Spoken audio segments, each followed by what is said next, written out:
মার্কিন যুক্তরাষ্ট্র সহ বেশ কিছু দূতাবাসের যারা কাজ করছেন, রাষ্ট্রদূত আছেন, অন্যান্য সহকর্মী যারা আছেন, তাদের বাড়তি যে নিরাপত্তা ব্যবস্থা ছিল সেটা সরকার প্রত্যাহার করেছে।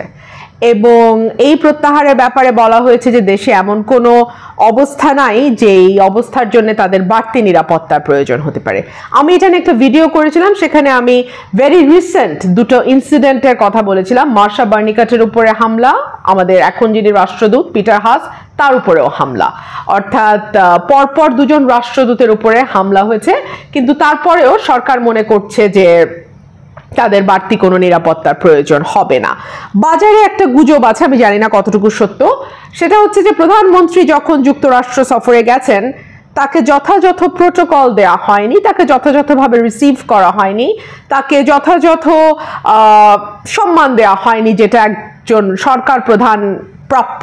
তো ইত্যাদি কারণেই সম্ভবত এক ধরনের উষ্মা ছিল, এক ধরনের ক্ষোভ ছিল, সেই ক্ষোভ থেকেই এই সিদ্ধান্তে আসা। না হলে দীর্ঘ সময় তারা যেই সুবিধা ভোগ করে এসছেন হঠাৎ করে সেটা তুলে নেওয়ার কি কারণ জানি না। এবং এর মধ্যে যেটা সিগনিফিকেন্ট সেটা নিয়েও আমি আপনাদের সঙ্গে কথা বলেছি, সেটা হচ্ছে আমাদের পররাষ্ট্র প্রতিমন্ত্রীর সঙ্গে মধ্যাহ্নভোজ ছিল এবং একটা মিটিং ছিল, রাষ্ট্রদূতদের ব্রিফিং ছিল। সেখানে সকল দেশের রাষ্ট্রদূত মোটামুটি উপস্থিত ছিলেন, সকলেই যার যার দেশের পতাকা ব্যবহার করেছেন এক্সেপ্ট মার্কিন রাষ্ট্রদূত। তিনি এসেছিলেন পতাকা ছাড়া এবং তার গাড়ির সঙ্গে আগে পেছনে যেই প্রোটোকল এতদিন তিনি ব্যবহার করেছেন তার কোনো কিছুই ছিল না। তিনি তার যেই গাড়ি তিনি সবসময় ব্যবহার করেন সেটাই তিনি ব্যবহার করেছেন। সামনে একজন গানম্যান শুধু ছিল, এর বাইরে কোনো রকম প্রোটোকল নিরাপত্তা তার ছিল না।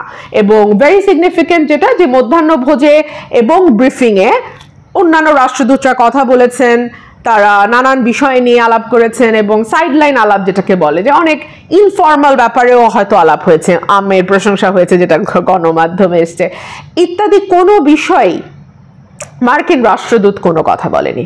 তো এরপরে 2-3 দিন ম্যাক্সিমাম পার হয়েছে, এরপরে আরেকটা খবরের দিকে আমাদের নজর গেছে। গতকালকে খবরটি প্রকাশিত হয়েছে, যেখানে মার্কিন দূতাবাস বলছে যে তাদের যারা মানুষ আছেন, মার্কিন নাগরিক যারা আছেন, তাদের উপরে বিশেষ সতর্কতা তারা জারি করেছেন, যে বাংলাদেশে সামনেই নির্বাচন, সেই নির্বাচনকে ঘিরে পরিবেশ উত্তাল হতে পারে, সেই নির্বাচনকে ঘিরে পরিবেশ সংঘাতময় হতে পারে এবং সেই কারণেই তারা বলছেন যে বাড়তি একটা সতর্কতা। আমি একটু সমকাল থেকে আপনাদের যদি পড়ে শোনাই এক্স্যাক্টলি কি বলেছে। আগামী জাতীয় সংসদ নির্বাচন ঘিরে বাংলাদেশে যুক্তরাষ্ট্রের নাগরিকদের সতর্কতার সঙ্গে চলাফেরার পরামর্শ দিয়েছে মার্কিন দূতাবাস। রোববার বিকেলে ঢাকায় মার্কিন দূতাবাস থেকে সতর্কতামূলক পরামর্শ প্রদান করা হয়। ডেমনস্ট্রেশন অ্যালার্ট শীর্ষক এই সতর্কবার্তায় বলা হয়, বাংলাদেশে পরবর্তী সাধারণ নির্বাচন 2024 সালের জানুয়ারির আগে বা ওই সময় অনুষ্ঠিত হবে। এই নির্বাচন সামনে রেখে এর মধ্যে রাজনৈতিক দলের সমাবেশ এবং অন্যান্য নির্বাচনী কার্যক্রম শুরু হয়ে গেছে। সাধারণ নির্বাচনের দিনক্ষণ ঘনিয়ে আসার সঙ্গে সঙ্গে রাজনৈতিক সমাবেশ ও বিক্ষোভ কর্মসূচি বাড়তে পারে। এমন পরিস্থিতি বিবেচনায় বাংলাদেশে থাকা মার্কিন নাগরিকদের আগাম সতর্কতা মেনে চলা উচিত। কি ধরনের সতর্কতা? এই সতর্কতাগুলো তারা একেবারে পয়েন্ট আউট করে দিয়েছে। সেই পয়েন্টগুলো হচ্ছে, বড় সমাবেশ এবং বিক্ষোভের স্থান এড়িয়ে চলা 1। 2 হচ্ছে নিজেদের চারপাশ সম্পর্কে সবসময় সতর্ক থাকা। 3 হচ্ছে স্থানীয় সংবাদ মাধ্যমের প্রতিবেদনের ওপরে নজর রাখা। 4 হচ্ছে সতর্ক থাকা। 5 হচ্ছে জরুরি যোগাযোগের জন্য সবসময় চার্জ করা মোবাইল ফোন সঙ্গে রাখা। দেখুন, বাংলাদেশের রাজনীতির পরিবেশ ঘোলাটে হওয়া শুরু হয়েছে, এটা কিন্তু আমরা বলছি। এবং ঠিক যেদিন বিএনপির কোনো সমাবেশ বা কর্মসূচি থাকে, ঠিক ওই দিনই আওয়ামী লীগ সমাবেশ ডাকছে, সেই দিনই আওয়ামী লীগ কর্মসূচি দিচ্ছে, পাল্টা কর্মসূচি দিচ্ছে শান্তি সমাবেশের নামে। গতকালকে ওবায়দুল কাদের খুব সিগনিফিক্যান্ট একটা কথা বলেছেন। তিনি বলেছেন, এখন আর শান্তি সমাবেশ নয়, এইবার প্রতিরোধ।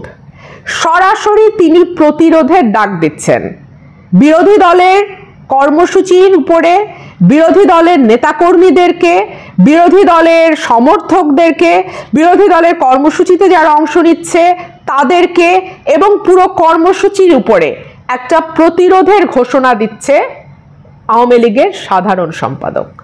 অর্থাৎ এক ধরনের মল্লযুদ্ধের আহ্বান, এক ধরনের মাঠ দখলের একবার আহ্বান, এক ধরনের মানে মারামারি, সহিংসতা, রক্তপাত এবং মানে যার জোর যার মুল্লুক তার, এই ধরনের একটা আহ্বান তিনি জানাচ্ছেন। একটা দলের 3 বারের সাধারণ সম্পাদক এবং তিনি না বুঝে শুনে মুখ ফসকে বলে ফেলছেন, এটা ভাবার কোনো কারণ নাই।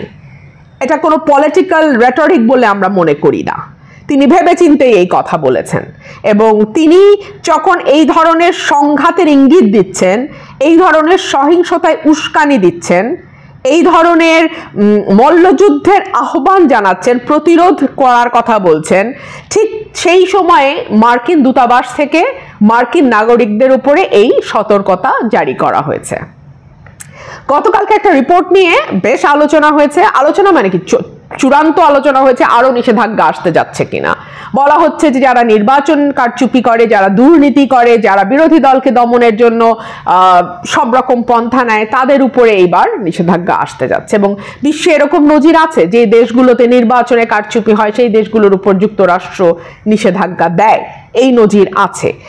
এই নিষেধাজ্ঞার ঘোষণা বা নিষেধাজ্ঞা, ঠিক ঘোষণা আমি বলবো না, নিষেধাজ্ঞার ব্যাপারে সতর্কতামূলক এই প্রতিবেদন ছাপবার সঙ্গে সঙ্গে পররাষ্ট্র মন্ত্রণালয় থেকে একটা প্রতিবাদ ছাপানো হয়েছে এবং সেই প্রতিবাদে বলা হয়েছে তারা কিন্তু নিষেধাজ্ঞা আসবে বা নিষেধাজ্ঞা আসতে পারে এরকম বিষয়ের কোনো মানে প্রতিবাদ করেনি। মানে তারাও মেনে নিয়েছে যে নিষেধাজ্ঞা আসতে পারে, যদিও অনেকের মতে এটা একটা ম্যানুফ্যাকচার্ড রিপোর্ট, এটা করা হয়েছে বিরোধী দলকে চাঙ্গা করবার জন্য এবং পরবর্তীতে যখন নিষেধাজ্ঞা আসবে না তখন যাতে বিরোধী দলের নেতাকর্মীরা মনোবল হারিয়ে ফেলে, দুর্বল হয়ে যায়, সেই উদ্দেশ্য থেকে এই প্রতিবেদনটি করা হয়েছে, অনেকেই এটা মনে করছেন। কিন্তু প্রতিবেদনটি সত্য মিথ্যা আমি জানি না, সেটা সামনেই দেখা যাবে কি হয়। কিন্তু পররাষ্ট্র মন্ত্রণালয়, উইচ ইজ ভেরি মানে সিগনিফিকেন্ট, পররাষ্ট্র মন্ত্রণালয় কিন্তু যে প্রতিবাদটা ছাপিয়েছে সেখানে তারা বলছে পররাষ্ট্রমন্ত্রী ডক্টর আব্দুল মোমেনকে হেয় করতেই এই প্রতিবেদনের একটা অংশে সম্পূর্ণ উদ্দেশ্য প্রণোদিতভাবে তিনি মন্ত্রী হওয়ার আগে একটা চীনা প্রতিষ্ঠানের লবিস্ট হিসেবে কাজ করতেন বলে উল্লেখ করা হয়েছে, যা মিথ্যা ও ভিত্তিহীন। অর্থাৎ নিষেধাজ্ঞা আসতে পারে এই ব্যাপারে কিন্তু পররাষ্ট্র মন্ত্রণালয়ের কোনো বক্তব্য নাই। তাদের বক্তব্য শুধু অতটুকুই যে আমাদের বর্তমান যিনি পররাষ্ট্রমন্ত্রী আছেন তিনি চীনা লবিস্ট হিসেবে একসময় কাজ করতেন, এটা ভিত্তিহীন এবং মিথ্যা তথ্য, এইটুকুই তাদের বক্তব্য।